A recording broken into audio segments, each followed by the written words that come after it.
Friends,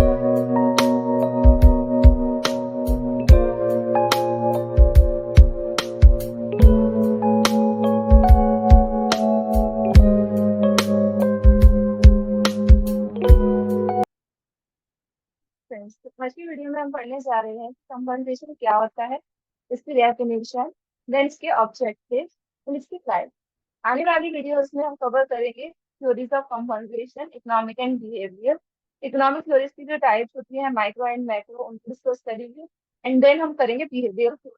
तो let's begin with the compensation, meaning and definition. Compensation क्या होता है? It plays a crucial role in attracting, retaining and motivating employees. ये जो है एक इम्पोर्टेंट रोल प्ले करता है एम्प्लॉयज को अट्रैक्ट करने में, रिटेन करने में and then motivate. In other words, compensation means what the employees receive in exchange for their work. दूसरे शब्दों में हम कहें तो कंपनसेशन क्या है? जो एम्प्लॉयज रिसीव करते हैं अपने काम के बदले में, वो हमारा कंपनसेशन है। It refers to the total financial and non-financial rewards. Financial means monetary and non-financial means non-monetary.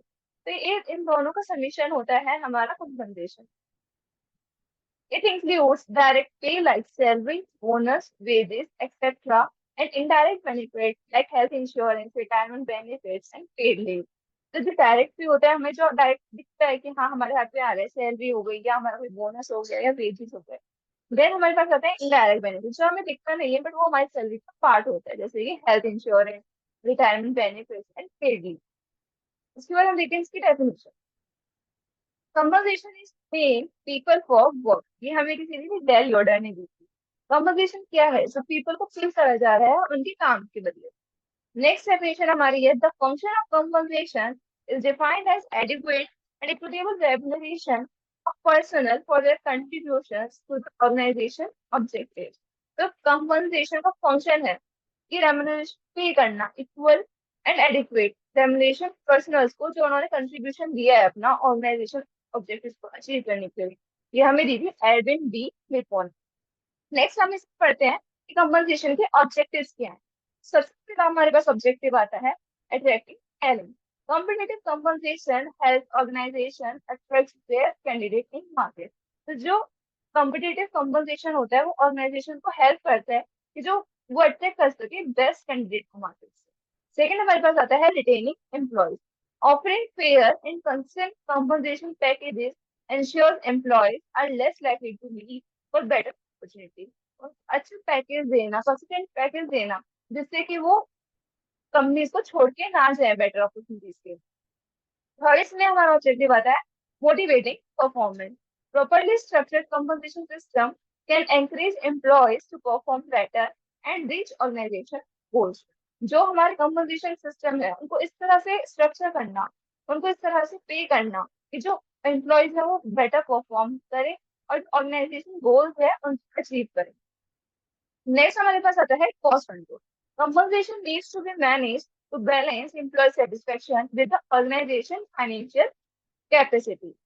Cost को कंट्रोल करने में भी कंपनसेशन हमें हेल्प कर रहा है, इस तरह से उनको पे करना कि उनको वो सेटिस्फाई भी रहे, उनकी स्किल्स के अकॉर्डिंग उनकी पेमेंट भी मिले। नेक्स्ट आता है complying with laws. Compensation policies must adhere to labor laws and regulations regarding minimum wage, overtime and other benefits. तो कंपनसेशन पॉलिसीज हैं उन इस तरह से लेबर लॉज और रेगुलेशन से अलाइन होना चाहिए कि वो उनको कम से कम उनका बेसिक पे दे सके, उनका ओवर टाइम वो कर रहे हैं तो उसको पे कर सके और कोई उनका बेनिफिट है तो वो भी उन्हें मिले। नेक्स्ट आता है ensuring equity. Employees should feel they are fairly compensated compared to their colleagues, which boost morale and satisfaction. Employees को ये फील होना चाहिए कि जो उनको पेमेंट मिल रही है उनके काम के बदले में वो फेयर मिल रही है। ऐसा ना हो कि वो ऐसा लगे उन्हें कि उनके एम्प्लॉयज जो उनके कलीग्स हैं उनके बदले में उन्हें कम मिल रहा है। उनको उनको पता होना चाहिए कि उन्हें जितना मिल रहा है वो क्यों मिल रहा है और जितना मिल रहा है उतना सही है या नहीं है। उससे क्या होगा कि मोरल और सेटिस्फेक्शन भी बूस्ट अप करते हैं। नेक्स्ट हमारे पास आता है, next and last but not least, rewarding excellence. Effective composition program reward top performers and encouraging others to improve.